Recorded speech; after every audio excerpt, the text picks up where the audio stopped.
my uncle William Hester. He's responsible for a lot of the gospel shows that on the cable channel. The gospel, the singings and stuff, the preaching and stuff. He puts that up there. Yes. Yeah, he was good on that. Yeah. He has a lot to offer on that video. He recorded everything. And I'm pretty sure he's got a great foundational collection of everybody out here in this area, because he recorded at every church, if you could think about, in this area. Especially when they go way back, with was that us? Yeah. He been recording for years. He sure did. He was good. Good. Like I used to go, I was like, man, I'm tired of videoing these church services.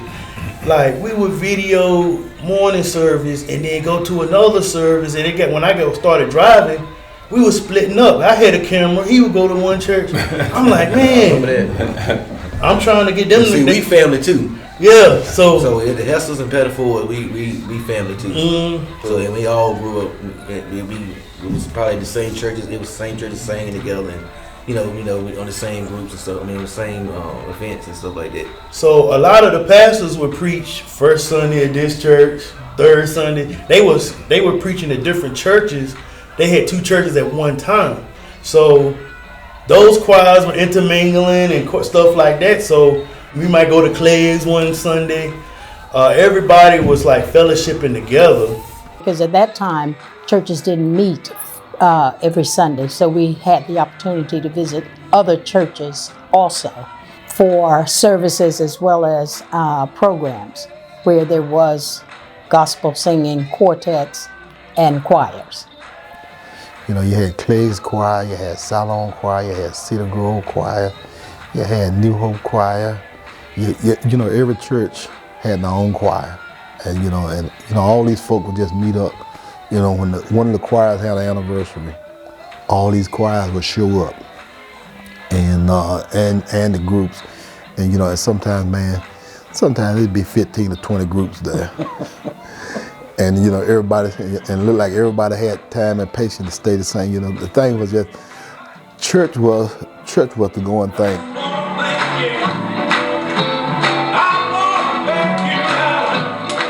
My dad was an integral person at Jones Chapel, working in the church, working around the church, singing at church, on the trustee board, making sure things were, the money was handled properly, a lot of the upkeep of the church. So when we were little, we would have to go and help him do certain things at the church. So he also taught me that. I'm a trustee as well now, so some of the characteristics that he was example for me, I try to follow in those footsteps as well. Jones Chapel, male chorus. That's when me and James, Gerald, Jimmy, and at that time, James Sr., he was still living. And whew, it was amazing though. And I sung in the Union Grove male chorus with Gerald and Jimmy and James. Yeah, we formed that male chorus in 1991 when Reverend Rufus Johnson first started pastoring there. And I was trying to head it all, trying to get members to come in. And finally they did. We had a choir stand full of male choir members.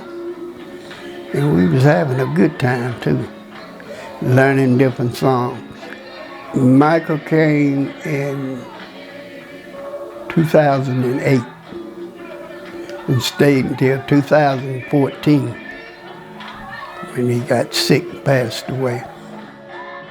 Practice, practice, practice. That's the way Michael was. Union Grove has got 5 choirs. Every choir was excellent. I mean, the voices had to be right. His wife is still with us. She stayed over in the male corps. She's our director. Real good director. They take care of me. After Michael died, I couldn't ask for a better group of men to work for. I really couldn't. Anything you ask them to do, they'll joke with me. but they would do it. Union Grove is special. It's special to both of us. Michael was buried there, and my grave is right beside his. When the Lord called me, I'm ready to be right there with him. My daddy was a big part of Prospect Hill Baptist Church. He was on the trustee board. Then he became on the deacon board. We were ordained at the same time as a deacon. And his son-in-law became a deacon at the same time also. His name is Stephen Petty, his son-in-law. His wife is Cynthia Petty. Whatever, my dad was the type of person, if something was here going on at the church, if he could do it, he would do it. Mr. Carrington, he was, I call ringleader in a way of this male chorus. He sung in the choir until he passed away. And Willie Carrington was outstanding musician. He played guitar. And actually, when I came, Richard was playing bass guitar, and Mr. Carrington was playing lead guitar, and I was just playing keyboard here, you know. So yeah, Mr. Carrington, and he always had a smile. He always had a song to sing. And when Willie Thomas Woods would sing, Mr. Carrington would get happy. Sometimes he'd look at him and say, "Let me have a little piece of that." If like the speakers out there in the hallway of the church, they had to figure out a way to wire those speakers so they could be heard when they was in the back counting money or whatever. My uncle, he taught me how to do sound equipment. He taught me how to set up mics, set up speakers. I guess as I was always just around them, he taught us how to get everything right because, you know, if he wasn't there or RJ wasn't there, my granddad wasn't there, he would have someone else be responsible for setting it up. So I started doing that, and then I started doing it at my church. So I started running sound for my home church, Prospect Hill. Now I'm a member of Denver Bethel in South Boston, so I sing over there as well, but also I do sound as well. And of course, JC, he's part of that group. He served many years, I don't know how many, with the Sheriff's Department as one of their deputies. And then, of course, he's, I think he's the president of the Motorcycle Club, and they have benefit drive to help other organizations, you know. So they are a great contribution to this church. And then Jesus called Day, Reverend Jesse Timberlake, to Cedar Grove Missionary Baptist Church. It's nothing but a blessing, children, for us to be here. When I was younger, we used to go to Cedar Grove a lot. Most any first Sunday, that was the Sunday the JTs sang. The JT Gospel Singers, I called the president, Sister Mabel Gentry, and she shared with me.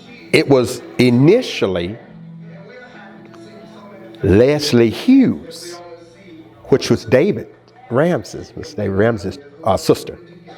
She was the one that initiated, and it would involve other members from other churches. Mr. William Burton, Miss Carolyn Wade, both from Greater Clegg's Chapel. And my father had to preach for Dr. Mac Timberlake at one of his, it may have been our anniversary. They sung, that choir sung, man, like never before. And Dad preached like never before. And it seemingly was meant to be. President Mabel Gentry at the time, she stood and said, Pastor Jesse Timberlake, we would like to name this choir the JT Gospel Singers after you. And he happily accepted. JT Gospel Singers, their harmonies, like I said, their chemistry as siblings. And then you had Eric playing the piano, Eric Timberlake. And Eric is always gonna give it 110% every time, whether that's singing or whether that's playing. And so you had the JT Gospel Singers on Sunday morning, and Reverend Timberlake would join in with them every once in a while on a song. One of my favorite songs to hear, A Stranger in the City. And I just remember the ad libs. Even the JTs had these unique ad libs, and they were specific to the JT gospel singers. I don't hear any other groups doing these ad libs that they would just throw in there. I mean, you know, just the oh yeah and the, you know, the lead-ins.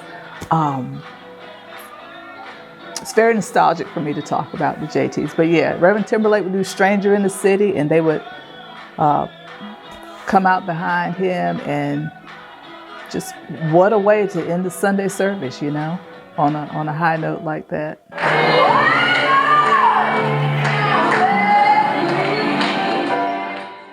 They say Young Chapel was the Pettiford Church, but really not. All the cousins, all us got in together to start this choir. And then that choir became more of a Young's Chapel young adult choir, which was really under the direction of Martha Pettiford. Aunt Van, my mother, Miss Fanny, Miss Martha, Aunt Carolyn, they were all a part of that choir. And you know, so you're talking the Joylettes were in that choir. Yeah, we're big and Freddie. Oh yeah, Freddie McGee. Yeah. And that also included, of course, myself, Stacy, my dad. And Michael Whitfield at one point was playing piano for us. Being successful with the Mighty Gospel Travelers, I think with Daddy, being supportive of Young's Chapel. The focus was really on Young's Chapel. And Martha, like I said, Martha Pettiford had a lot to do with that. Also Freddie. And at this point, Lydia, Freddie's wife, Lydia McGee, our cousin. Yeah, the choir was awesome. Yeah, Mamie Winston. Mamie Winston, yeah. Yeah, then we had some of the house stuff people in, Jim's. Now my uncle, Young's Chapel Gospel Choir, all my aunts, they've been singing forever. Yeah, it was like an extension. And so it's like the foundation of where all of this comes from. Yeah, it was good. Good, good. Yeah. My Aunt Carolyn would get to that left corner, grab the mic, and when she would throw a hand in the air, it was a wrap. She was going full in at that point.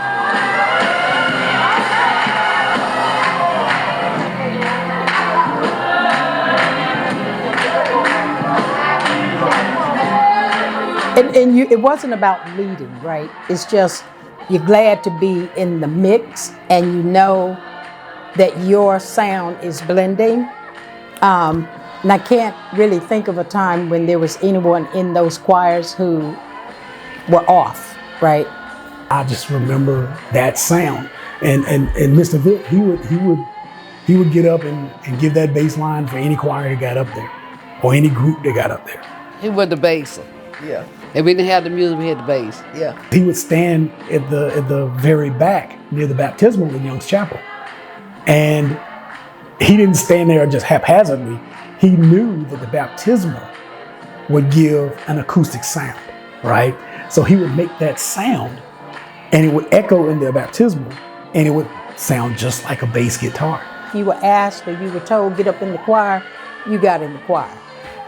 If you were told to learn this song to lead, you learned the song. Carla Winston.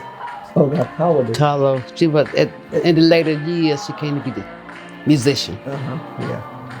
We were scribing then, we didn't have a permanent musician. She went to school, took music. Yeah. And she came in and took piano lesson to bring us up to the date. Yeah. And then her husband came in. He was a bass guitar player. Michael Johnson. Then the cousin came in, he was the drummer. We had it going on then. Carla Winston from Young's Chapel. My mom and dad took me weekly to her house, and she taught me the keys to the keyboard and the chords. My home church class wanted me to play. And I'm like, I can only play with 2 fingers. And that's all I've done. I played with 2 fingers, and it sounded a little funny. But I was in the same note everybody, and that anybody sung. Mr. Connie Hamlin, I will never forget. He knew I can only play with 2 fingers, just like that. And there was some people in church who were like, get that girl off the piano. get that girl out the piano. And Mr. Connie, he had a tambourine. I don't care how I'm playing or whatever, he'll beat the tambourine coming around while I play. And everybody forget that I'm playing with 2 fingers. And he encouraged me, never stop, never listen to what people were saying about you. You play, you continue to play. And so I continue. I used to love to go to class because that's when I got my, my churchy feeling. Cynthia would get on that organ, and I grew up wanting to do that, playing the piano, because I saw exactly what it was, that she could be there by herself. All she needed was that and somebody on the drums, and it was gonna rock. She would sit on that organ, and she would be playing and directing at the same time. And I thought that was awesome. When I first seen her do it, I'm like, how's she sitting way over there and she's playing it and she's doing this too at the same time with the parts? I was like, oh wow, that's a lot. You really gotta know what you're doing and be really talented in order to do something like that. But yeah, but Cynthia, she's awesome. Well, I was in Clegs when I was younger, playing keyboard. Aki and all of them, Antoine, Frank, we all came up together playing there. As far as building up musicians, Cynthia did a really good job. The administration at the time had wanted to start a youth choir at Old Mount Zion. And Cynthia, I think she played for our first anniversary, our very first one. And I was like one of the oldest kids there. But even then, I was like, 12, 13. My mom went to Cynthia and was like, do you mind working with Leslie? She really wants to play church music and learn how to play by ear. And I tell you, that was the best time ever because she really, really trained my ear. Sometimes our piano lessons were, she'd take off singing until I found the key. That would be our piano lesson. And I remember the youth advisors talking like, well, what are we gonna do? Cynthia was playing for us, now she's gone to Clegs full time. Like, we need somebody to play. And Libra helped us out some, and it was just like a light bulb clicked off at some point, and it was like, well, Leslie, what can you do? I remember calling Cynthia some Sunday mornings before church. Hey, we gotta sing this song. Can you give me the chords right quick? Because I'm just nervous. And I did that quite often. If it was a song that the choir wanted to sing and I wasn't sure how to play it, I would call them like, hey, look, I need some help. Can you help me with this song? Cynthia has been something like a big sister or a role model of sorts to those of us coming along in music, particularly to females, because as time has passed, I've noticed that I don't see as many of us, playing music as I did coming up. When I was little, I saw quite a few piano players who were women, but not as much now. And Cynthia has been something of that big sister, something of that role model or mentor to those of us, giving us a heads up, giving us that gentle advice if we approach situations that could be difficult, could be tricky, navigating as young musicians, as female musicians. So I've known Cynthia, I believe, all my life, because from the time that I was little, we would visit Clegs Chapel, and Clegs Chapel always had a strong music department, a good music department. And Cynthia, for as long as I can remember, was the organist, even when I was coming up. Now, once I started playing for the Spiritual Lights, I was playing, of course, in a group with band members. I had never had that experience. I had played for churches, for church choirs, but I had been perhaps I had been the only musician. I don't even know that there was even a drummer at some of these churches. So I was the only musician. I had no experience working alongside others.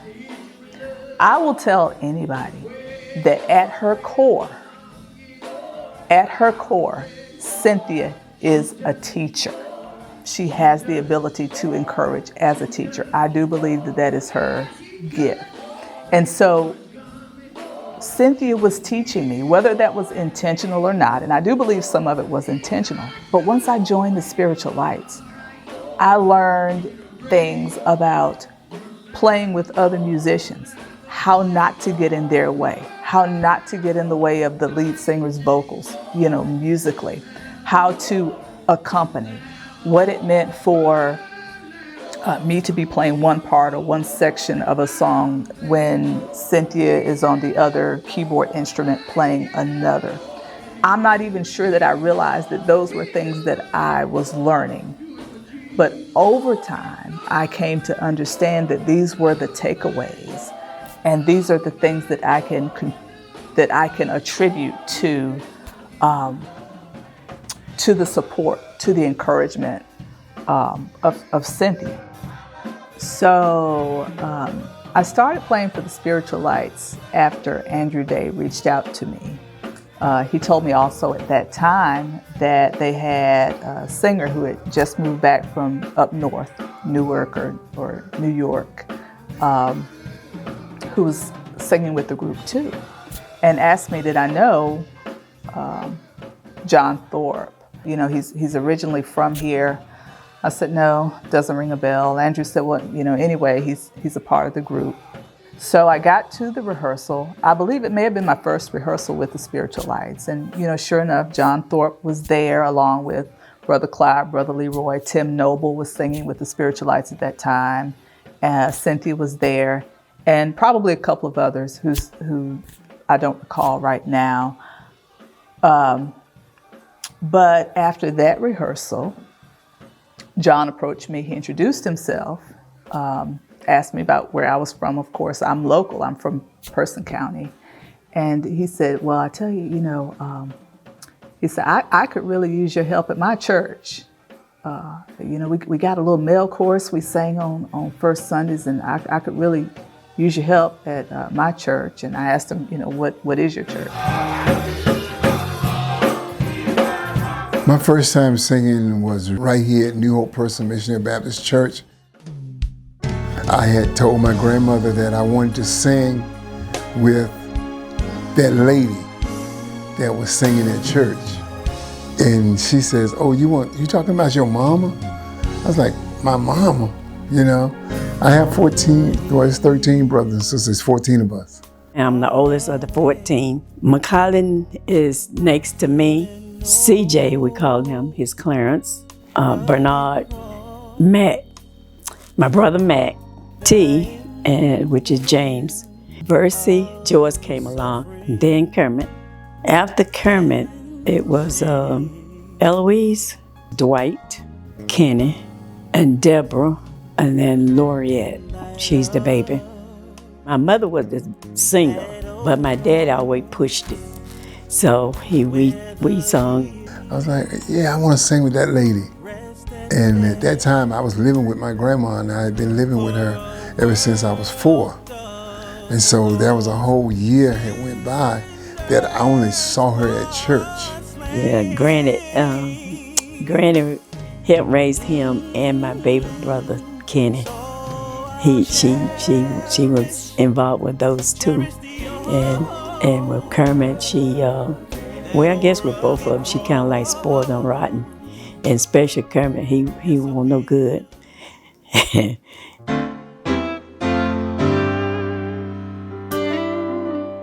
I was working on the farm and with my father, and so I was like, I need to get me a job.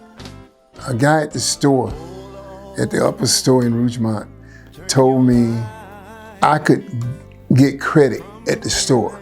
Your daddy have credit here, I can have credit here too. And to me, it registered that my life was already dictated. And I felt like, I'm not going to do this. This is not going to happen. At 17, I hadn't really been out of the state, but I made my mind up to go to New York. And I was there 30 years.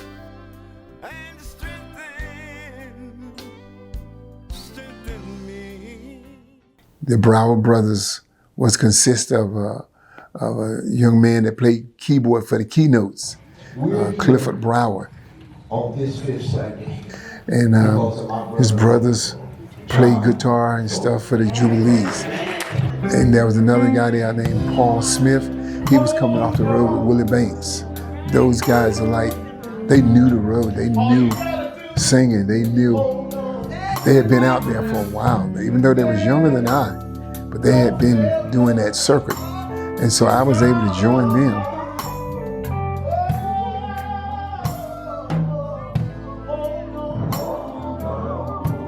We had a great run. We sung together 15 years, a long time. We got brother artists. Swan. A lot of y'all don't know Artist Swan was a member of the Brown Brothers when he was living in Newburgh, New York. Come on, sing top on this song. And went everywhere, all over the place. All over the place. California, Phoenix, Arizona, some everywhere. Mobile, Alabama, everywhere. We went everywhere. These guys was awesome.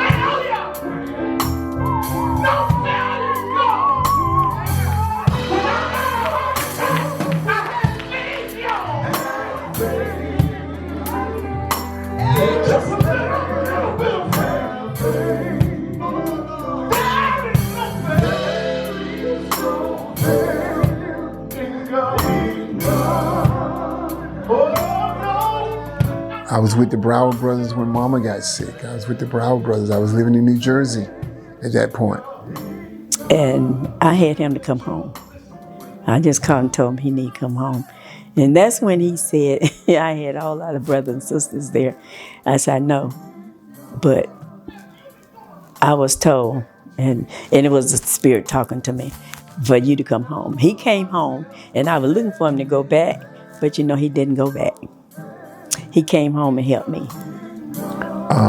Came home to stay with her and hang out with her, and I was still singing with the Brower Brothers. A lady in a wheelchair came out dressing room not long ago. She said, I want to thank So I would take Mama with me every weekend. We was on the road traveling. We was going somewhere to sing, going somewhere. And we was going to Connecticut. This weekend we was going to Connecticut, and she said, boy, I'm not gonna keep running up and down the road with you. I said, but we're having a great time, right, Mom? She's like, yeah, but I'm getting tired. And so I knew then that, time was taking a toll. And so, I don't even need a walking cane, but I get down. She said,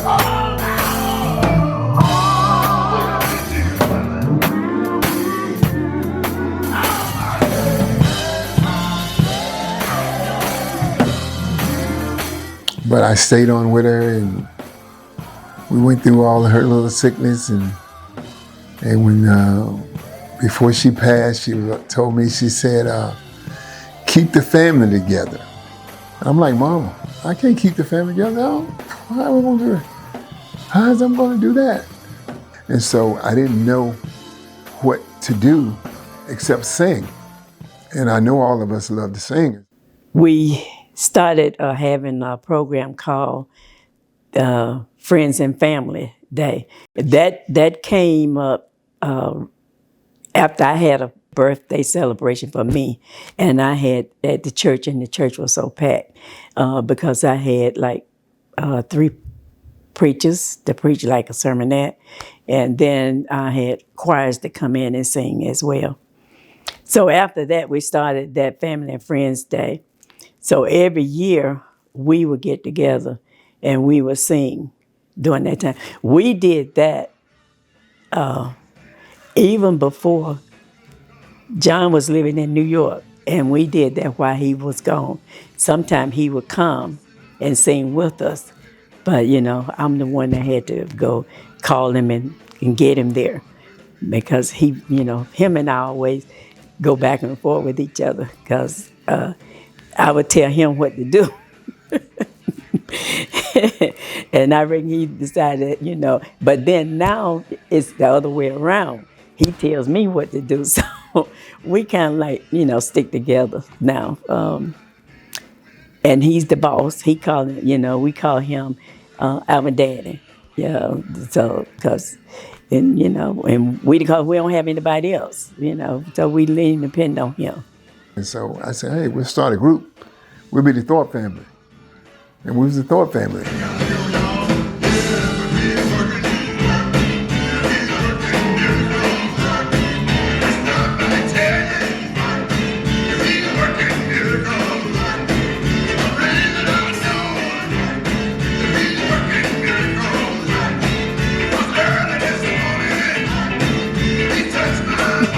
So, and we formed that group, and we did this for like 15 years.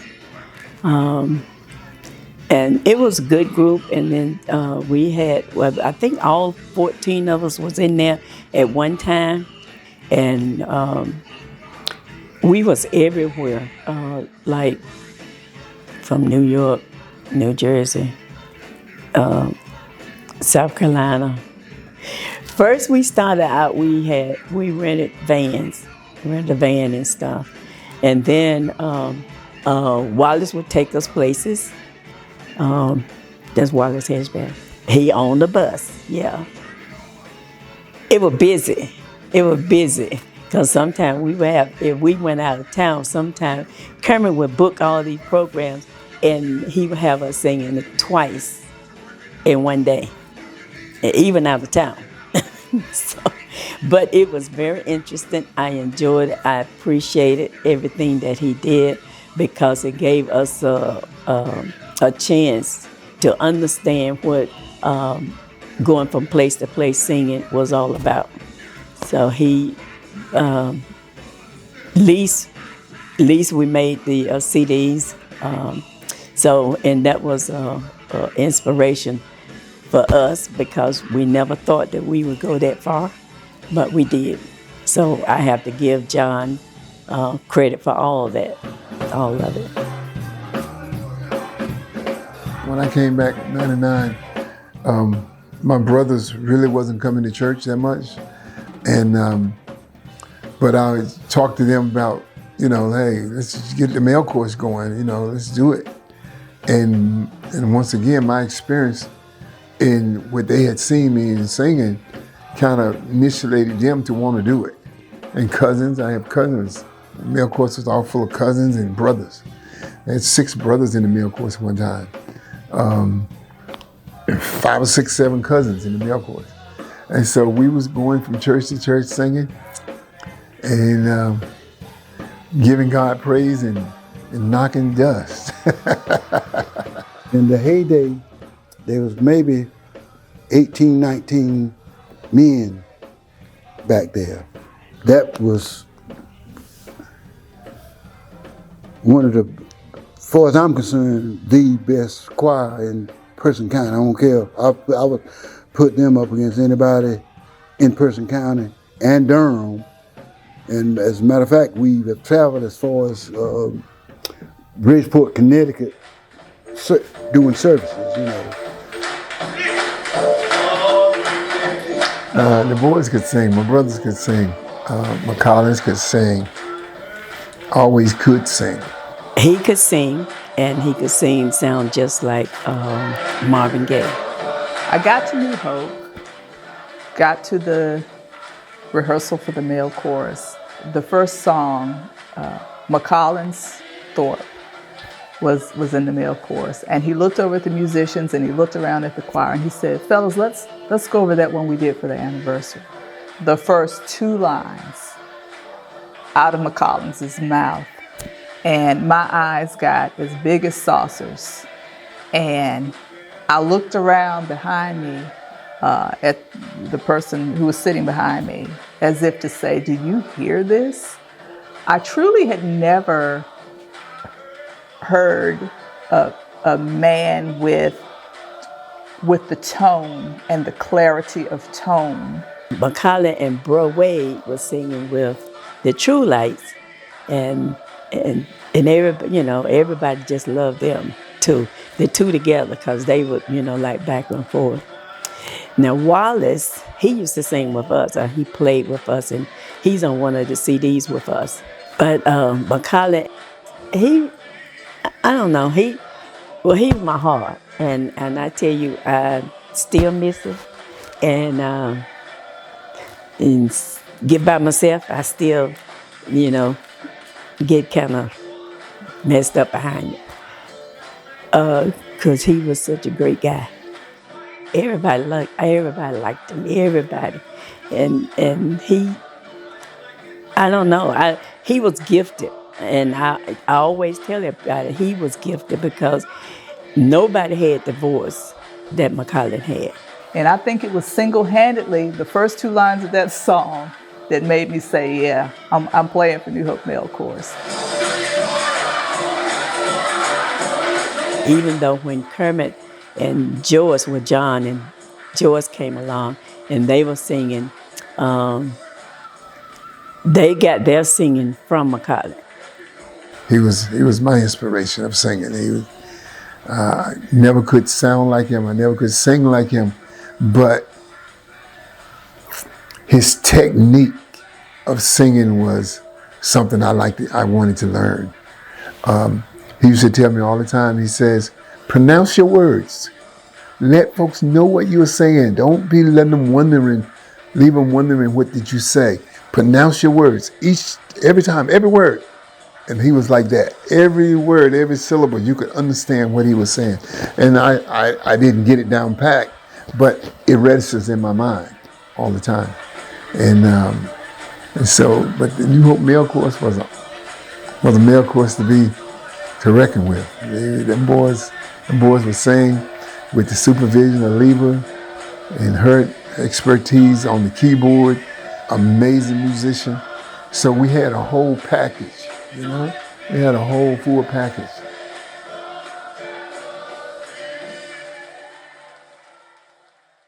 In Person County, as it relates to gospel music, the singers that we see today in our churches, on our stages, the musicians that we see today in our churches or on our stages are the descendants of the trailblazing, pioneering groups in our area. It seems as if it's a legacy. It's a sense of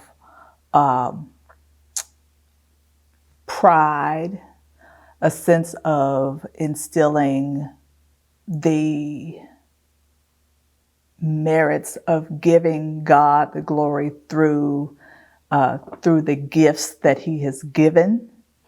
And so, it's no surprise when we look at the groups that are singing currently, we're seeing the children, the grandchildren, the great-grandchildren of some of these trailblazing groups that we have spoken about in the Silver Moon Quartet, in the Traveling Sextet, in the Mighty Gospel Travelers.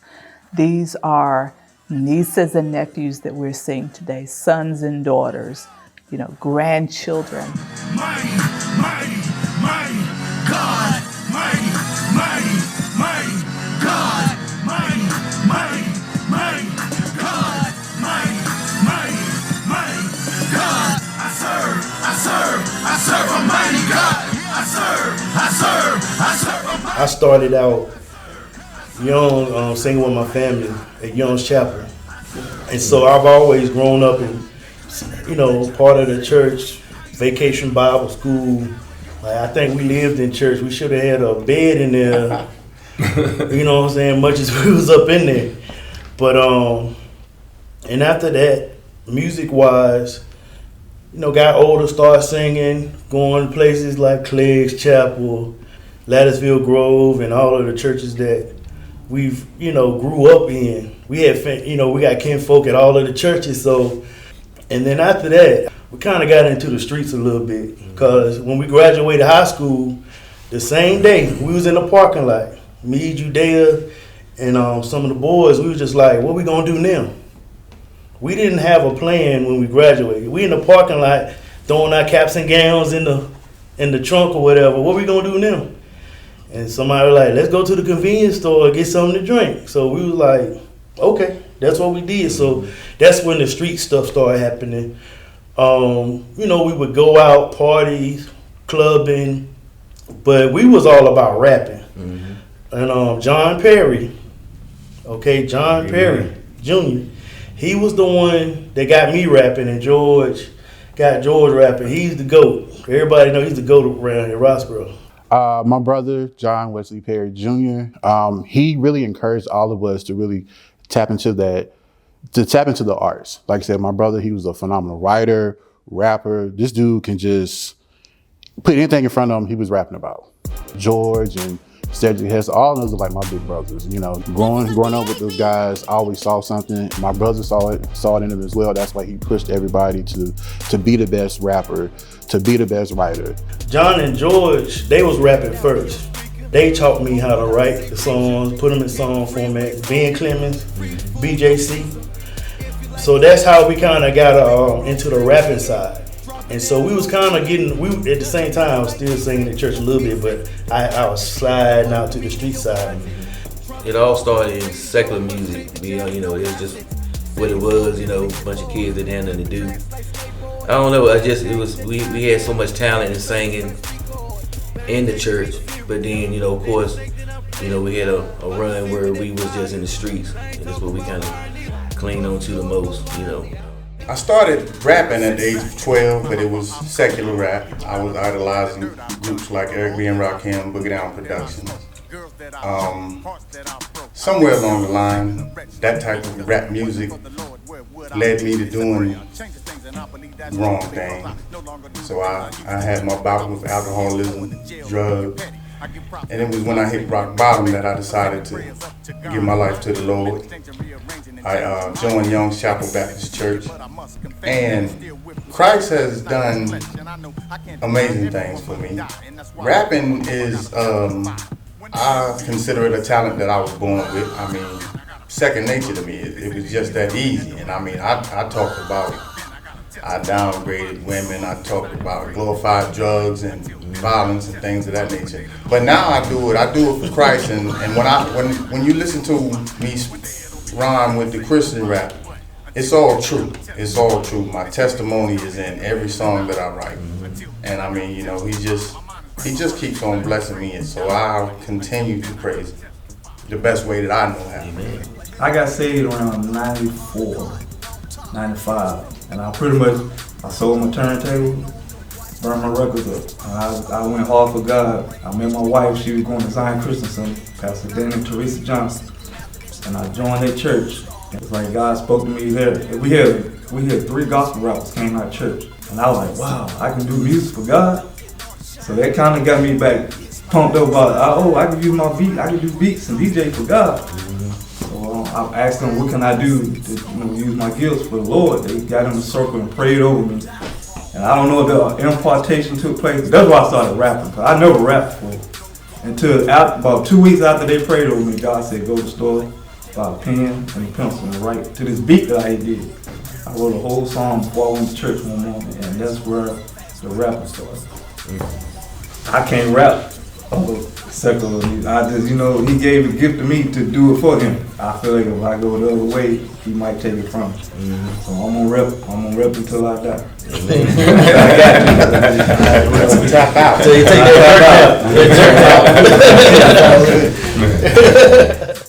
Yeah, they used to say when I was coming up in Baltimore that I wasn't gonna live to be 21 years old because of the lifestyle that I was living.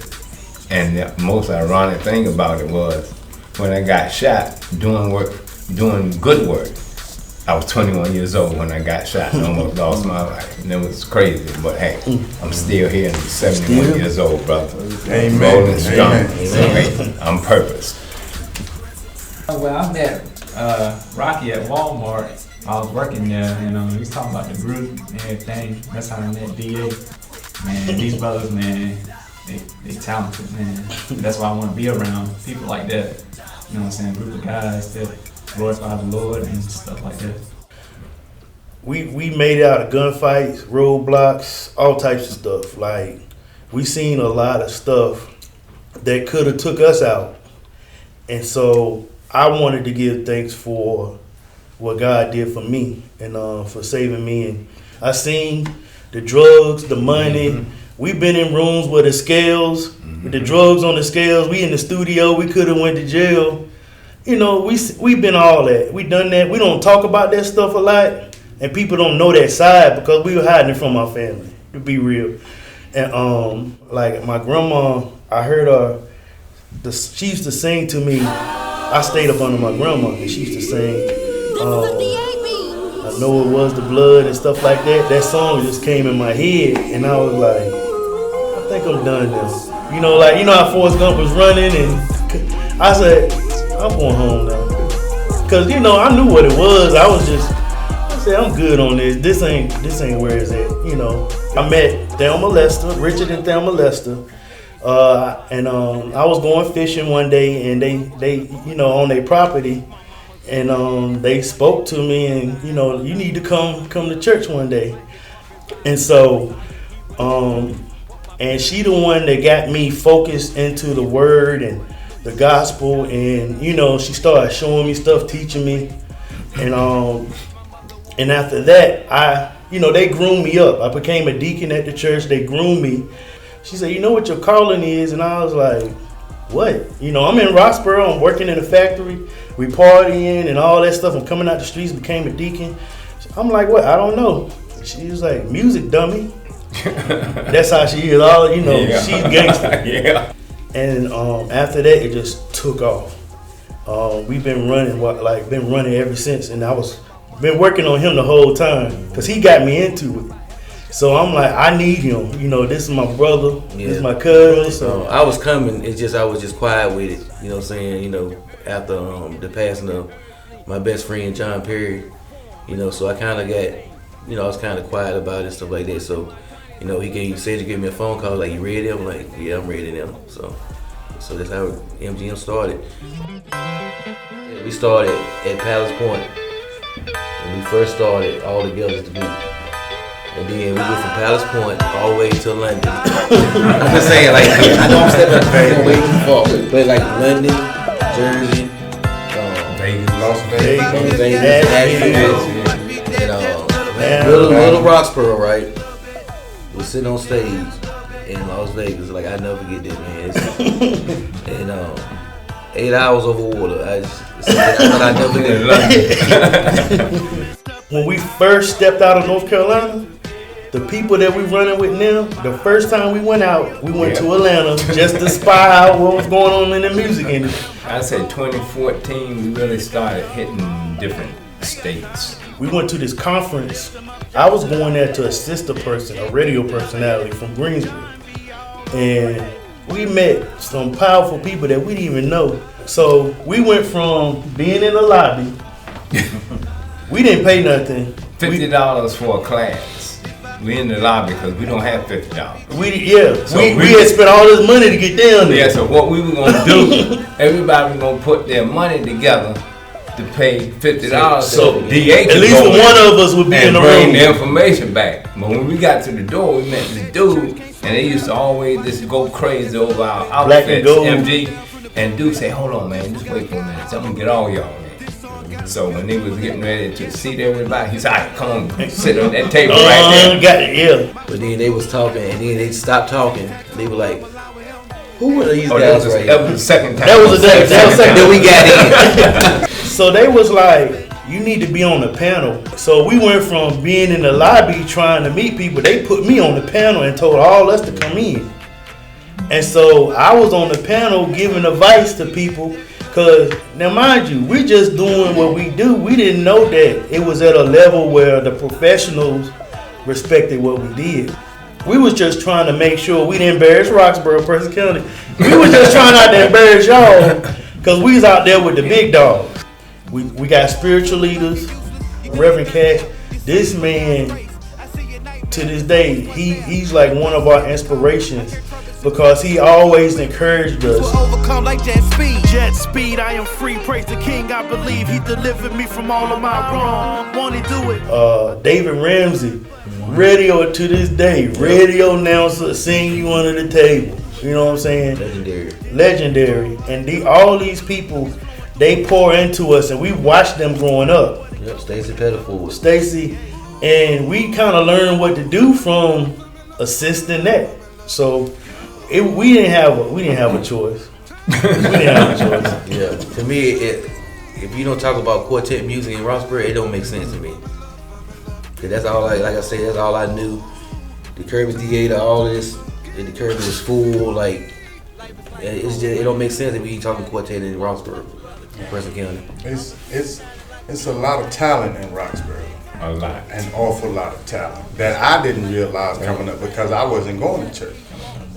But now that I go to different churches, I'm a member of the male chorus at Young's Chapel, and it was at that time that I realized that it's a lot of talent in Roxboro, a lot of excellent singers. When I look back from where it started up until now, it's been a blessing. It's been an experience, and I wouldn't trade it for anything, and even the professional groups along the way that we've shared the stage with, and we're talking Dottie Peoples, of course, the Brooklyn All-Stars, the Pilgrim Jubilees, of course, Canton Spirituals, William Brothers, Jackson Southern Hills, Willie Banks, you name them. We've had the opportunity to sing with so many major groups, major artists within this quartet, in this quartet arena.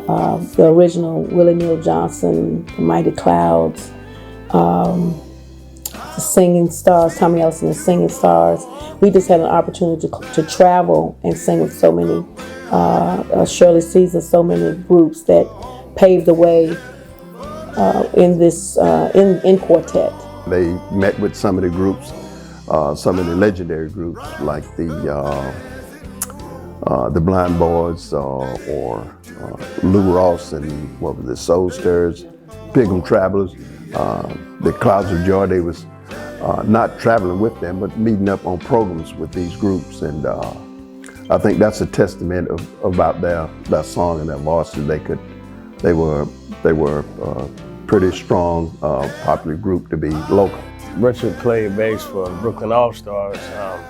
How that happened, he was actually playing for Durham Community Mass Choir, and they did a festival in Durham somewhere, and the Brooklyn All-Stars were there. They heard him playing, and just so happened they started talking to him, and before we knew it, he started playing for him. I went to Durham, I don't know what year, way back years ago, when Micah and Cynthia Petty and some rest of them was singing. I think it was Enlighten Us, and they was open up for the Mighty Clouds of Joy. And I mean, Micah could take it up there. I mean, he could really do it. We were actually on a big program with Little Cedric and the Haley Brothers, which is, everybody know them as Casey and JoJo, but before Casey and JoJo, they was actually a gospel group. I'll never forget Enlighten had to sing on a program with them. Even with the Brower Brothers, if I go back to just take a step back with the Brower Brothers, I wasn't their main lead singer, Paul was, but I was their people's person. I was the person that they always sent to talk to these people, and that's how I got to Bobby Jones. That's how I got to the GMWA, the Gospel Music Workshop of America. And that's when all the gospel people would come together in 1 week and set boundaries of what's going to come out for the next year. The Clark Sisters, everybody came up through the GMWA. Bill Moss and Celeste, me and him were very good friends. Bill would call me and wanted to set up me to set him something up coming through North Carolina, and his son Jay Moss became, you probably heard of Jay. Jay was his son. He was playing the drum for him at that time. We used to go down to Kittrell College down there, sing. Luther Bond, we used to run into him in Sunset Jubilee before Luther became the Luther that he is today. That's when all of us, this was young, He also played for Willie Banks and the Messengers. He played for them. But he'd be on the road, and it's no place like home. He was ready to come back home. Doc McKenzie, Miss Spencer Taylor from the Howard QCs, he was like, I can't believe these little boys can sing like this. Doc McKenzie, I was on one of his, I was on one of his projects to promote him. My name was on the CD. And then we were able to sing on his live recording one time. How many different? 10 years ago, I think. Or more. Yeah. So Dr. Kingston highlights. So we had been around with them, and I had introduced a lot of professional groups also. So I do MC sometimes. So I do that. So I have introduced Lee Williams, Richard QCs. I had introduced a succession of Nightingales. The late Tom Ellison and Single Stars. I had introduced them, been around them. So I had been around a lot of professional groups. What up, man? Evelyn Turntine AG. We been with her. We had an anniversary one time. She was on our anniversary. And the Jackson Sisters out of Goldsboro. Been with them. So we've been with a lot of groups, yeah. I remember when John P. came to the GMWA. I remember these guys. I remember them coming. I was sitting in the room. Pastor John Prince Key, he is actually my god brother. He was actually in high school and I was out of school, and he started a gospel choir called the Revelation Experience. And see, in order for them to go around, they had to have a chaperone. So I was a chaperone for John Prince Key in that group. Willie Neal Johnson was a very, very close friend of mine with the gospel keynote. In fact, one thing that happened with Willie and our quartet, and this was the beginning of our relationship. We was on a service somewhere, I don't remember where, and my brother Leroy he was somewhat unpredictable at times. And we had finished singing, pretty much finished for the night. We had done all the songs we were gonna do. My brother Leroy decided that, he made the announcement in the microphone that, okay, now we're gonna do one of the gospel keynote songs, okay? But when he made that comment, they were coming out of the dressing room and they were coming out everywhere to see what we were gonna do. And after it was over, we did laugh about it, and that's kind of the way we got to know each other. I think that's how Willie began to remember us so well, because we had the nerve to do something crazy like that. Keith Wonderboy Johnson was very close to me. He used to be very, very good friend of mine. I remember Keith Wonderboy when he was playing drums. But through the GMWA and Kerry Douglas, I believe his name was Kerry Douglas out of Texas, heard him, took him under his wing. And then he's Keith Wonderboy Johnson. That's just the way it was. Lee Williams wasn't just Lee Williams until he came through.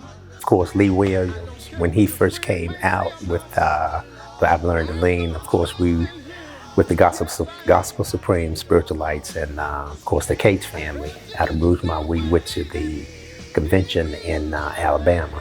And so we did a lot of networking down there, but that's when, we were on venue with Lee Williams at the time. And of course, they had a lot of the other professional groups there as well. I actually sat there with my Brown Clark. It was, I was nervous, I ain't gonna lie, I was nervous to this thing. But it was awesome. I sat in with her. I had to play behind Shirley Caesar because her bass player didn't show up when she opened up. And I still get nervous from that though. But she told me that I done real well, and she sung a song that I know. And she really thanked me for that. And that's the best experience. I'm still nervous from that now when I think about it. Not too long ago, just recently, eventually got to play for the Swatting Quartet. I'm from Roxboro. You know, I never thought that I had a chance to ever be able to grace the stage with some guys out of Augusta, Georgia. Me and Bobby become real good friends. Bobby Jones, we became real good friends to the point where he came to Roxboro. You know, he came to Roxboro for me. And me and him talk on the phone sometimes. I had his personal phone number. So that's how close Bobby was with me. To me, the stars were people like Uncle Mac or MacArthur Metaphor. I remember distinctly when Uncle Mac used to live in New Jersey. We would make a trip up to Jersey at least once or twice a year to see him. And I remember going in and seeing Uncle Mac up on the pulpit, and he would break out his song, and I would be starstruck. And I'm thinking, this is the same man that I'm staying at his house for the weekend or whatever. The Burley Pettifors, you know, one day you would see Burley out with his crew laying concrete because that was his main source of income. But then you would see him in church singing. These were the stars that I saw, you know, on a regular basis. The David Ramseys, these were the celebrities that I saw. But at the same time, these were the celebrities that I saw come to the house to visit, would hang out. If I was at the police department with my mom, I would see David Ramsey walking through the building, you know, as a lieutenant or after a while, detective, you know. Lord been good to me, and sometimes I get kind of filled up talking about it. How good he's been, and hoping that we're doing some good, touching somebody. The Lord always have a plan for you, and he put you where he wants you to be. So that's why I'm the mayor pro tem of the City Council of Roxboro. Now, I've worked here as a deputy for 30 years. Anything I can help a person kind of do, I'm willing to do. I am the program coordinator for Piedmont Community College Cosmetology Department. I was the first to start the natural hair care class and the nail tech class at PCC. And I am grateful to have a staff that believe in God and believe in, you know, things that we can come together and be able to work together. Gospel Music Fever was launched in April of 2011. Earlier that year, a gospel historian by the name of Bob Maravich started following me on Twitter. And I recognized his name because I followed his work. He had a blog, which was at the time called the Black Gospel Blog. We met, we had breakfast, and I was so intrigued by his work. So a couple of days later, I sent him a message and I said, Bob, you know, I like to write. I love gospel music. I love what you do. I think I want to try that too. I love this idea of advancing the gospel music art form. You know, doing something positive to contribute to the growth and forward movement of gospel music. He not only gave me his blessings, but he gave me tips, he gave me pointers, he gave me contacts, he gave me conferences to attend, all in his reply email. That was the middle of March, and gospelmusicfever.com launched in April of 2011. And God has exceeded my expectations with Gospel Music Fever because of the website and because of people following my work. I've had opportunity to write for Sister to Sister magazine. Gospel Music Fever won a Rhythm of Gospel Award in 2013 for Internet Media Group of the Year. Gospel Music Fever has won 2 Dunamis Awards for Media Publication of the Year. And then in 2017, I was asked or invited to launch a radio show. I, of course, work in radio, and I work in gospel radio. It's not necessarily where I started, but I always say that God takes you in his direction for such a time as his purpose in this earth. And so I started off in R&B radio, but I started off being able to learn the behind the scenes things in R&B, as far as how to program the music, how to schedule the music, how to become a music director. So when the gospel station opened, I was able to take what I already knew from R&B radio and say, hey, look, by the way, if y'all need help with this gospel station that you guys are starting, I know the music, and I really did. I mean, I knew the music. I knew, you know, the James Clevelands. I knew the old school that they were playing at the time. I knew the Walter Hawkins, because this is what I grew up listening to with my father and my family. And so they were like, whoa. And in the same time, they had, you know, somebody who knew the music and somebody who could program the music. And so I was a good and easy fit to go into the gospel music industry, at least into that gospel station, which is the Light 103.9. This place, Person County, is nothing but a big family, extended family and friends, everything, all over this county. So I guess you think I know a lot of people, but that's the way it is here. I've had people tell me, one guy asked me, he said, do you know everybody in Person County? But being in the law enforcement, I met a lot of people in a lot of different ways. So I know a lot of people here in Person County. I'm proud to be a Personian, as they say. Yeah. But I mean, that's where it is. And that's where it was when I grew up. And singing gospel music is something that's been a part of my whole life. God picked me.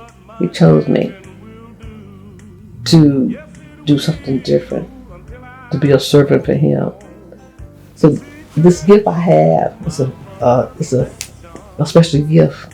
So every time, again, I'm getting emotional, but every time I get up to sing, that's one thing. I try to give it the best I got. You can always hear that look in the voice. You can do it. So until the good Lord transitions me away from this earth, I'll be singing till I can't sing. I'll be trying anyway. Next door.